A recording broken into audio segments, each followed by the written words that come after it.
তামিলনাড়ুর কারু জেলায় থালাপতি বিজয়ের নির্বাচনী সমাবেশে ঘটে গেছে এক ভয়াবহ পদদলনের ঘটনা, যা পুরো রাজ্যকে নাড়িয়ে দিয়েছে। এই মর্মান্তিক দুর্ঘটনায় অন্তত ৪০ জনের প্রাণহানি ঘটেছে, যাদের মধ্যে নারী ও শিশু রয়েছে। আরও ৪০ জনের বেশি আহত অবস্থায় হাসপাতালে ভর্তি আছেন। হঠাৎ ঘটে যাওয়া এই ট্র্যাজেডিকে ঘিরে বিজয় এবং তার রাজনৈতিক দল তামিলাগা ভেট্রি কাজাগাম বা টিভিকে কঠিন সমালোচনার মুখে পড়েছে, এমনকি তাকে গ্রেফতারের দাবি পর্যন্ত উঠেছে।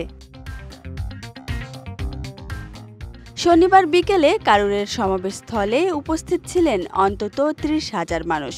দুপুর নাগাদ বিজয় সেখানে পৌঁছানোর কথা থাকলেও তিনি প্রায় ৬ ঘন্টা দেরি করে পৌঁছান। এই দীর্ঘ প্রতীক্ষায় জনতা প্রচণ্ড গরম ও গাদাগাদি ভিড়ে অতিষ্ঠ হয়ে পড়েছিল। অনেকেই অজ্ঞান হয়ে পড়তে শুরু করে। বিজয় মঞ্চে বক্তব্য শুরু করতেই হুড়োহুড়ি বাড়তে থাকে।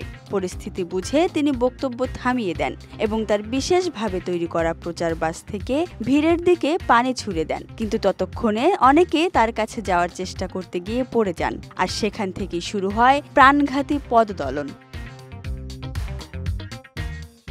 পুলিশ জানিয়েছে, পদদলনের কারণে মুহূর্তেই পরিস্থিতি নিয়ন্ত্রণের বাইরে চলে যায়।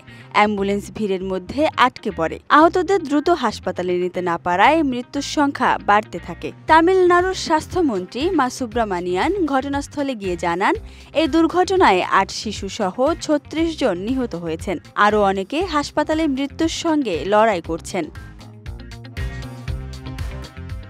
ঘটনার পরই বিরোধী রাজনৈতিক দল দ্রাবিড় মুনেত্রা কাজিগাম বা ডিএমকে বিজয়ের বিরুদ্ধে সরাসরি অভিযোগ তোলে।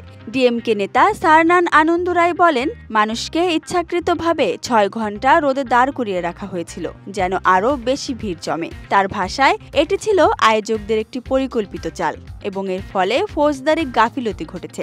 বিজয় ও তার দলকে এই প্রাণহানির জন্য দায়ী করতে হবে। শুধু দায়ী করাই নয়, তাদের বিরুদ্ধে আইনানুগ ব্যবস্থা নিতে হবে। এমনকি বিজয়কে গ্রেফতারও করতে হবে বলে দাবি তুলেছে বিরোধীরা। অভিনেতা থেকে রাজনীতিক হয়ে ওঠা থালাপতি বিজয় অবশ্য এক বিবৃতিতে নিহতদের পরিবারের প্রতি গভীর সমবেদনা জানিয়েছেন এবং আহতদের চিকিৎসা নিশ্চিত করার আশ্বাস দিয়েছেন। কিন্তু বিরোধীরা তার এই বিবৃতিকে দায় এড়ানোর প্রচেষ্টা হিসেবে দেখছে।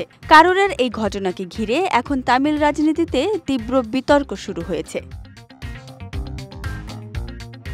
কয়েকদিন আগেই এক সমাবেশে বিজয় বিজেপিকে ফ্যাসিবাদী দল হিসেবে আখ্যা দিয়ে তাদের বিরুদ্ধে আদর্শগত যুদ্ধ ঘোষণা করেছিলেন। একই সঙ্গে তিনি ক্ষমতাসীন ডিএমকে দলকে নিজের একমাত্র রাজনৈতিক শত্রু হিসেবে উল্লেখ করেছিলেন।